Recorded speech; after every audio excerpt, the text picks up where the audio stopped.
এক চোর একটা মুরগি চুরি করে মসজিদের ইমামের কাছে গিয়ে বলল, হুজুর, এই মুরগিটা আমি চুরি করেছি।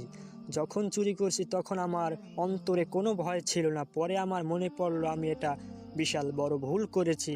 হুজুর, দয়া করে এই মুরগিটা আপনি রাখেন আর আমাকে পাপ মুক্তি করেন। তখন হুজুর বলল, ভাই, এইভাবে তো পাপ মুক্তি হয় না। এই মুরগিটা যার কাছ থেকে চুরি করেছেন তাকে ফিরিয়ে দিলে আপনি পাপ মুক্তি হবেন। তখন চোরটি বললে, হুজুর, এই মুরগিটা আমি ফিরিয়ে দিতে চাইছিলাম, কিন্তু মুরগির মালিক তো রাজি হয় না। তখন হুজুর বলল, তাইলে তো আপনি পাপ মুক্তি হয়েছেন, কারণ আপনি তো দেওয়ার জন্য অনেক চেষ্টা করছেন। খুশি মনে চোরটা বাড়ি গেল। হুজুর বাড়ি গিয়ে দেখতে পেল এই মুরগিটা অন্য কেহুর না, হুজুরের নিজের মুরগি চুরি করছে।